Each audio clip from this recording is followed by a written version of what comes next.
Vamos a empezar. La parte que me corresponde a mí es la continuación de cuando ya recibo al bebé en la sala de estabilización. Por supuesto que es necesario, antes de realizar una historia clínica, estar pendiente de los antecedentes maternos, familiares, perinatales, modo de parto, si se usó analgesia o anestesia. Todo eso es importante para conocer esos antecedentes antes de la evaluación. El examen, debe ser con el bebé desnudo en una sala muy iluminada, bajo una lámpara de calor radiante, y que el bebé ya haya superado la etapa de transición de la vida fetal a la respiración del aire ambiente, tal como se había explicado. Empezamos, se debe hacer un examen sistemático. Empezamos con la cuestión, los signos vitales, temperatura. Normalmente ya en sala de estabilización se procura hacerla en forma axilar y ella debe variar más o menos entre 36.5 a 37.4 grados centígrados. La frecuencia cardíaca es importante también. Ya para nosotros en sala de estabilización podemos conseguir menos, podemos conseguir entre 90 y 160, y con el bebé en reposo normalmente tiende a disminuir, y cuando se estimula tiende a aumentar. Siempre y cuando no se acompañe de ningún otro signo, podemos considerarla normal esa frecuencia cardíaca.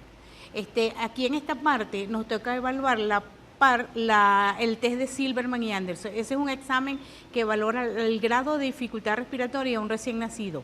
Se basa en cinco criterios que son cuantificables y que su suma nos determina el grado de dificultad respiratoria que tenga el recién nacido. Evaluamos el aleteo nasal, el quejido expiratorio, el tiraje intercostal y la retracción external con la disociación tóraco-abdominal. Vemos que con el 0, normal, no debe haber aleteo, no hay quejido, no hay retracción ni tiraje y no hay disociación. Le damos el valor de 1 punto cuando hay aleteo nasal mínimo, 2 puntos cuando es marcado. El quejido audible con el estetoscopio le damos una puntuación, y con 2 puntos, una puntuación de 2 puntos cuando es audible sin estetoscopio. El tiraje es apenas visible, le damos 1 punto, y cuando es marcado le damos los 2 puntos. Y la retracción external apenas visible, 1, marcada 2. La disociación tóraco-abdominal, cuando hay un retraso en la inspiración le damos 1, y cuando hay como un bamboleo le damos 2 puntos. La suma de ellos nos dice más o menos el grado de dificultad, respiratoria y la conducta que vamos a seguir. Si va a necesitar ventilación mecánica o si va a necesitar solamente uso de hook o de oxígeno por mascarilla, esa parte de ahí. La tensión arterial no se toma de manera sistemática, no es, a menos que haya una indicación precisa por algún antecedente que se tenga. Normalmente se debe de tomar con un mango adecuado, y es importante reseñar el miembro en que se toma, porque cuando hay una diferencia de un gradiente de más de 10 milímetros, entonces se habla o se piensa de una coartación de la aorta. Con las extremidades superiores se piensa de una coartación de la aorta. El peso, ya se habló. La talla, la circunferencia cefálica también es importante. Ella varía de acuerdo a la edad estacional, pero es un promedio y se considera normal entre los 34 y los 37 centímetros, y se mide desde occipito frontal. Se traza la cinta métrica por encima de la ceja y por encima de la oreja, y eso más o menos es el promedio. La circunferencia torácica también es importante, se mide a nivel encima de los pezones, y la circunferencia abdominal por encima del ombligo. En realidad, de entrada, la piel del recién nacido es una de las cosas que más nos puede orientar, porque tiene múltiples manifestaciones o da muchos signos cutáneos que en realidad la mayoría son de tipo benigno. Voy a hablar un poquitico de esto, porque esto es más o menos importante, porque esto nos lleva a conducta. Por ejemplo, el color, la plétora es como si fuera un rojo rosado. Eso se ve en los niños que tienen policitemia. Normalmente la policitemia se puede producir cuando hay un pinzamiento tardío del cordón o cuando el bebé se pone por debajo del nivel de colocación de la mamá. Por encima, perdón. Eso también se ve cuando tienen hiperoxigenación o cuando están sobrecalentados. La ictericia es la coloración amarilla de la piel. Normalmente en las primeras 24 horas no se debe ver. Cuando aparece en el nacimiento, eso nos indica que las cifras de bilirrubinas están por encima de 5 miligramos por decilitro y dijimos que no es normal. Nos hace pensar en una ictericia precoz por una incompatibilidad RH, por sexy o también por infección por un TORS. En cuanto a la palidez, es un aspecto blancuzco, blanquecino, ese lo podemos ver por una anemia aguda, lo podemos ver también en la asfixia neonatal y también se ve en el cierre del conducto arterioso. La cianosis es una coloración azulada, ella puede ser de 3 tipos. La central, la piel es azulada e incluye la lengua y los labios, eso significa que hay una baja saturación de oxígeno en la sangre y tiene relación con patologías cardíacas o pulmonares congénitas. La periférica, que es la piel azulada, donde los labios y la lengua está rosada, esa se relaciona con la metahemoglobinemia. En ese caso la hemoglobina es incapaz de transportar el oxígeno y el dióxido de carbono. Esa se puede presentar por la exposición a sustancias químicas o a fármacos y también hay un porcentaje que se dice que es de carácter hereditario. La crocianosis es la que más vemos con frecuencia en un recién nacido normal, es breve, es transitoria, es las manos y los pies solamente azulados y la podemos ver también cuando se expone el bebé al estrés del frío, que nos da la hipotermia, también se ve. Vemos también los hematomas extensos. Normalmente los hematomas extensos son producto de los trabajos de partos prolongados. Esos tienden a aumentar las cifras de bilirrubinas y también contribuyen con la ictericia precoz, pero se ve en esa parte. Después tenemos el arlequín, que es una línea clara de demarcación entre un área de rubor y una de coloración normal. Esta puede ser desde la cabeza hasta el abdomen, nos divide el cuerpo en 2 partes, una derecha y una izquierda. Se desconoce la causa y es transitoria también. El moteado, ese lo vemos también en los recién nacidos normales o también puede ser como resultado de que estemos ante presencia de una sepsis. Y cuando es muy persistente se llama cutis marmorata y se ve en los síndromes de Down y en las trisomías 13 y 18. Bueno, podemos encontrar erupciones, siempre estas son cosas que le llaman la atención a los padres cuando ellos lo reciben. La miliaria son los quistes de inclusión de queratina que están en la cara y también se encuentran en el cuello. Ellos son de color amarillo blancuzco y ellos desaparecen espontáneamente en unos días. El eritema tóxico, que son zonas de eritemas con un punto blanco amarillento en el centro, con una pápula blanca amarillenta en el centro, eso normalmente aparecen después de las 48 horas. La melanosis, bueno, esa se ve más que todo son en las personas de piel oscura, se presenta en 3 etapas, las pústulas que son muy frágiles, las tienen llenas de eosinófilos, se revienta fácilmente y forman las vesículas, eso también forma como un collarete de descamación y forma las máculas hiperpigmentadas. Hay recién nacidos que presentan ya las máculas, eso nos dice que las fases anteriores ocurrieron en el útero, se antecedieron.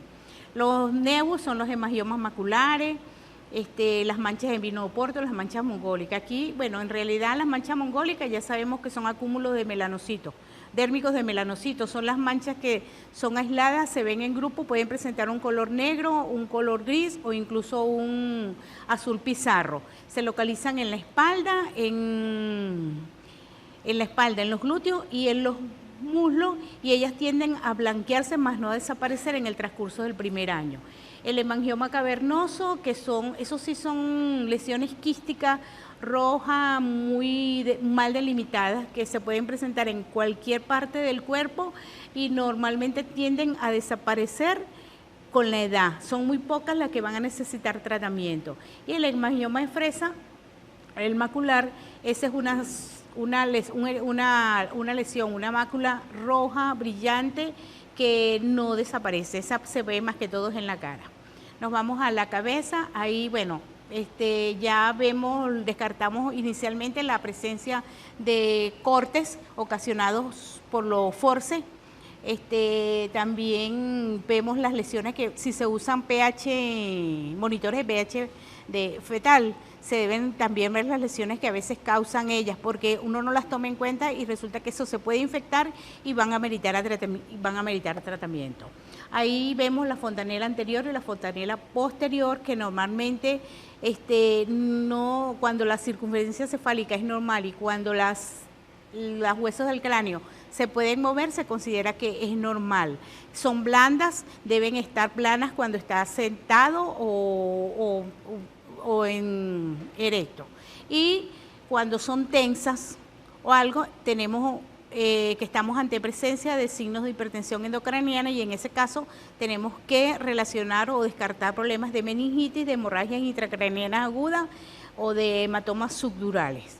Ok, el moldeamiento es una simetría del cráneo, eso es transitorio y eso es también por los partos prolongados, por un trabajo de parto de prolongado, o incluso en las cesáreas también se puede ver cuando previo a la cesárea hubo una evolución de un parto prolongado. Pero parece que a veces se somete a la paciente a un trabajo de parto, como quien dice, falló el trabajo de parto, va para cesárea, pero si hubo una evolución, él puede nacer también de esa parte. El capo sucedáneo es otra de los signos que conseguimos. El capo sucedáneo no es más que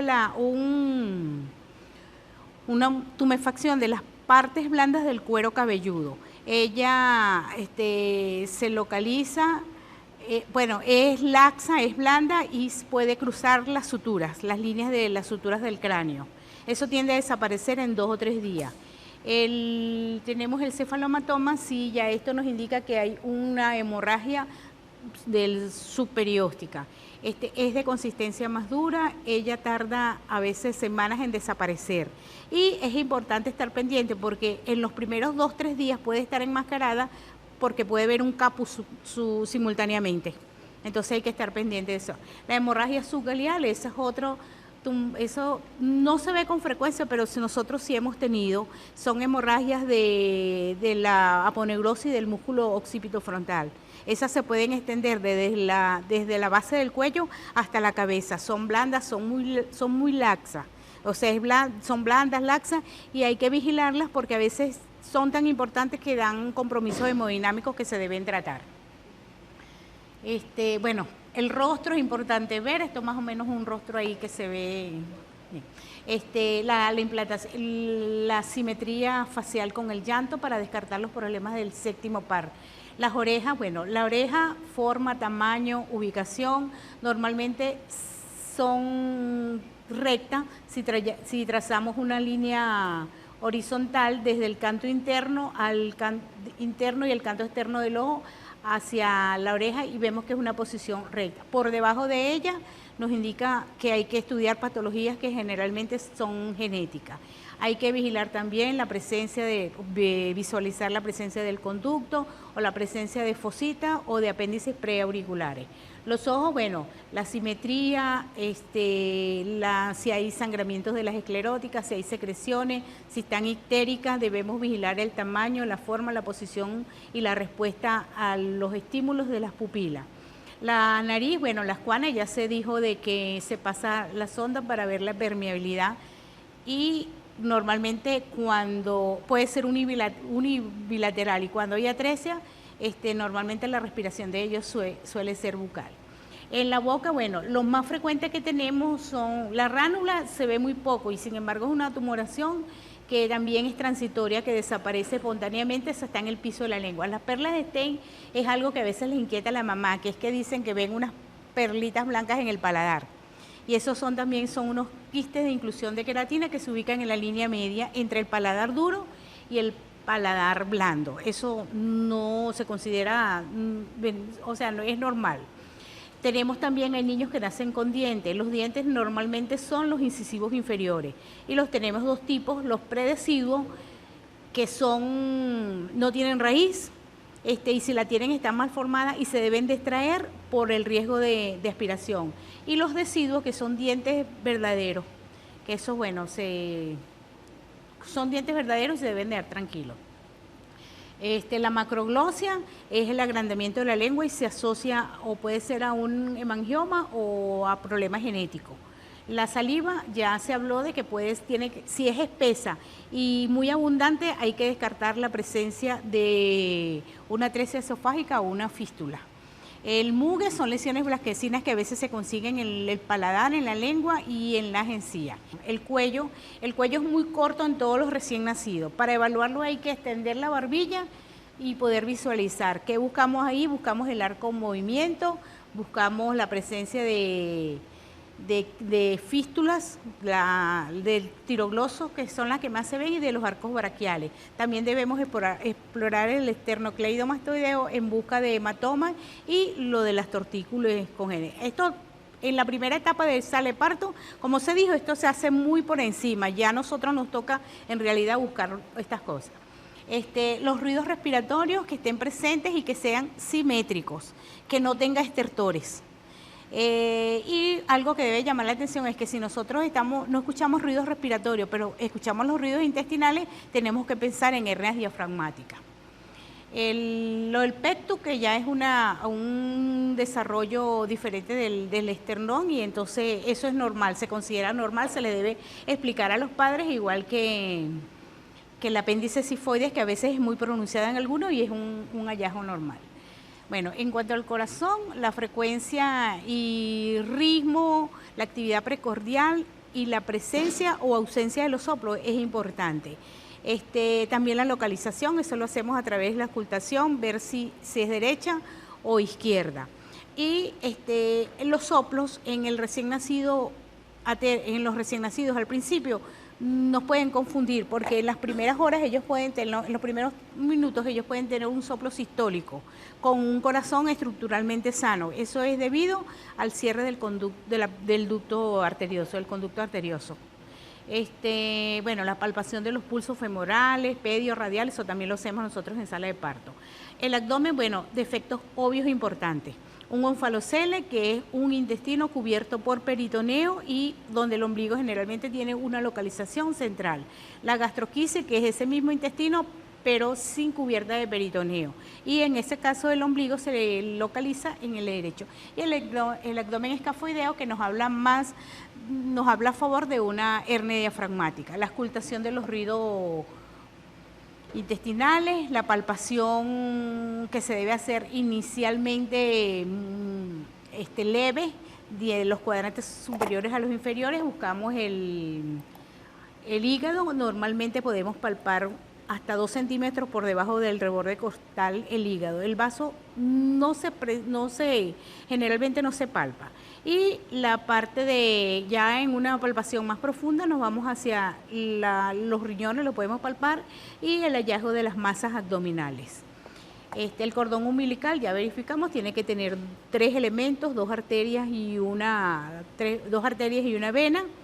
Normalmente las distinguimos, las venas siempre están laterales, una de cada lado, y las arterias, y la vena es más grande.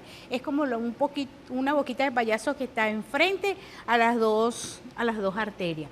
Vemos la gelatina de Wharton también, y ya se habló de que si se encuentran solamente 2 vasos, eso nos tiene que orientar hacia algún problema de tipo renal o incluso a un problema genético. Los genitales femeninos, masculinos. Los genitales masculinos, normalmente hay una fimosis importante en el nacimiento. Se debe localizar el meato urinario por problemas de hipospadia y de encorvamiento. Se revisan los escrotos. Los escrotos normalmente hay un porcentaje en que tiene líquido, está lleno de líquido peritoneal. Eso es tiene que ver tiene influencia de las hormonas maternas, de líquido, perdón. Eso normalmente no tiene tratamiento y eso se absorbe, se resuelve espontáneamente.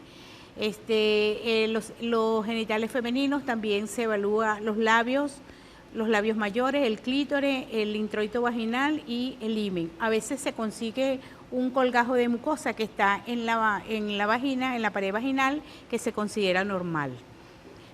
Bueno, el ano y el recto, la permeabilidad y la presencia de fístulas. Cuando hay fístulas, estas están ubicadas o por encima del ano o por debajo de la ubicación normal del ano. En el tronco y la columna se debe examinar de espalda y se buscan hacia la parte del lumbar inferior y hacia la región sacra la presencia de tumefacciones blandas, que esos corresponden con mielomeningoceles.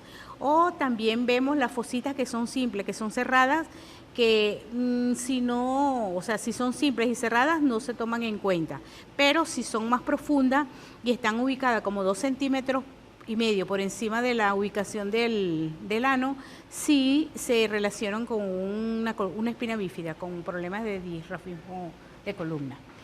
Las caderas, bueno, ya se habló, las caderas normalmente se debe buscar si hay una luxación congénita. Las luxaciones congénitas frecuentemente solo afectan una cadera y afectan más a la izquierda que la derecha, y tenemos 2 signos clínicos que son muy importantes que nos pueden orientar, que es la asimetría de los pliegues,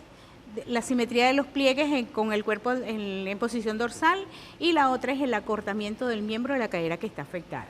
Los ganglios linfáticos se pueden conseguir hasta en un 33% de los recién nacidos, ya sea inguinales o cervicales. Las extremidades.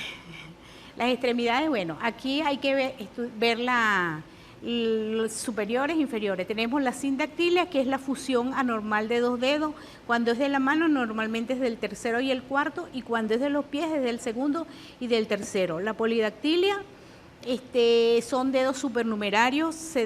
Cuando estamos en presencia de ellos, se debe hacer estudio radiológico para verificar si hay parte ósea. Si hay parte ósea, bueno, eso se tiene que dejar y después se pide interconsulta. Y lo otro es que hay unos dedos que son como pediculados. Se puede tomar una conducta de una vez de quitarlos, pero ahorita hay que pedir consentimiento de los padres, porque a veces, la otra vez nosotros tuvimos uno que no se pudo hacer. La mamá se molestó porque se había hecho. Eso hay que tener consentimiento ahora. El surco simiano, que es un surco transverso único, que puede ser una variedad normal si no hay ningún otro signo, pero se ve sobre todo es en los síndromes de Down.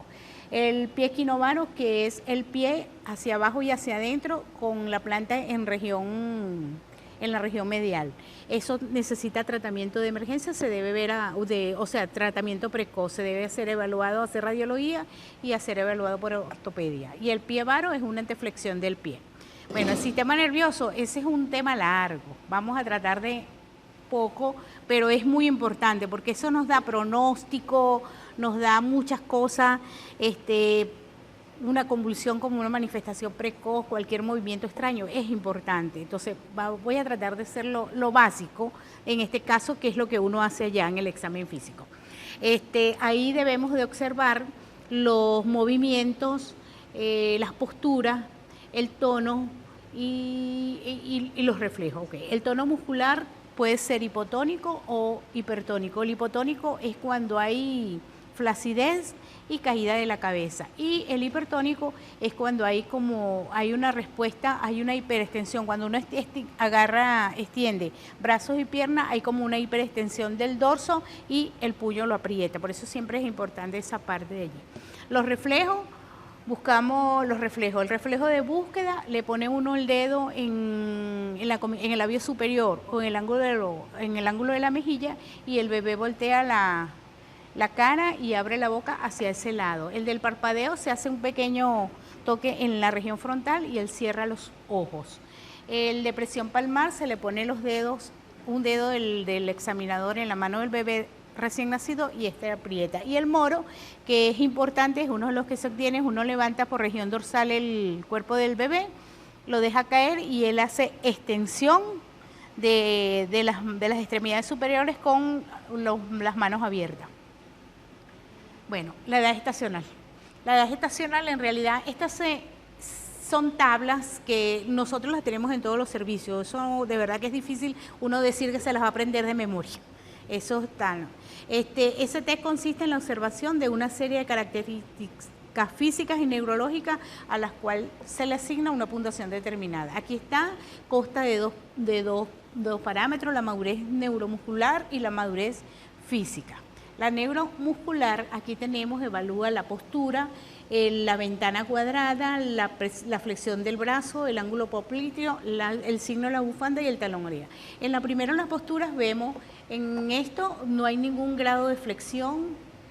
Estos son los más prematuros, así, entre más prematuros, menos movimientos de esto. Este ya empieza flexión, le damos un valor cuando ya empieza algo de flexión en las extremidades. En el 2 prácticamente hay más flexión de las extremidades inferiores. En el 3 ya hay flexión, esto más o menos ya comienza como una posición de rana, y en el otro hay flexión importante de las extremidades tanto superiores como inferiores.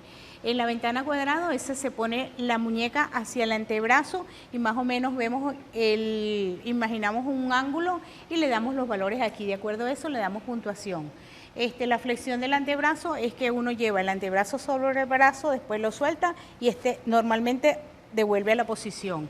Aquí también más o menos le damos el valor, el ángulo popliteo, extendemos la pierna, el muslo sobre la pierna, el muslo sobre el abdomen y hacemos la flexión del ángulo, doblamos la pierna y ahí vemos la longitud del ángulo y le damos un valor también.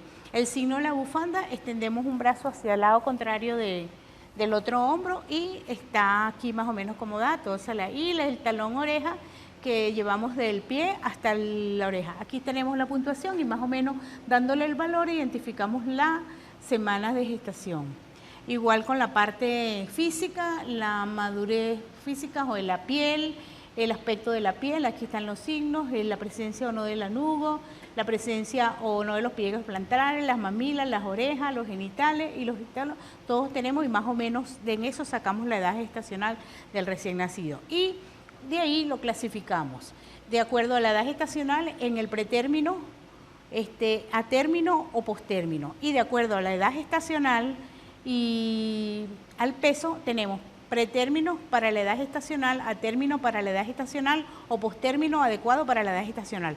Esto también lo buscamos normalmente en las tablas, porque en estos lados también, en cada servicio de estabilización, tenemos normalmente las tablas. No es fácil uno saberse esto, uno busca los pesos, todos los ubica en los percentiles y de acuerdo a lo que nos diga, aquí peso, el peso, la edad gestacional y ya lo ubicamos en los percentiles y los catalogamos como un pretérmino pequeño, a término adecuado, o sea, las otras diferentes clasificaciones. Bueno, después ya la alimentación se dice que tiene que ser lo más precoz y la lactancia materna sobre todo para promover el vínculo materno de madre recién nacido. Normalmente se observan en las 48 horas que se le da de alta. Importante ver, revisar el tórax, las clavículas, porque puede haber fractura que se evidencian en el mismo momento, pero hay otras que no se evidencian sino a los 2 o 3 días y hay que estar pendiente de esa para lo del otro. Bueno, ya las recomendaciones de la alimentación. El bebé recién nacido come cada 2 o 3 horas, la lactancia materna debe ser a la libre demanda. Que evite los gases, porque estos son motivos de que las mamás normalmente llaman los primeros días para ver la expulsión de los gases, que si antes de darle la próxima alimentación le dé las palmaditas en la espalda para que saque, los baños de sol importantes. Normalmente los bebés hacen una ictericia fisiológica que se presenta después de las 48 horas, incluso a veces después de las 24, y los baños de sol. El baño es importante, siempre haciendo el cuidado del cordón umbilical, no sobreabrigarlo, pero si no exponerlos a estrés por frío, y su sueño, que también es importante. Bueno, eso es todo, gracias. Es como yo al principio dije que es mejor tener el bebé y explicarlo,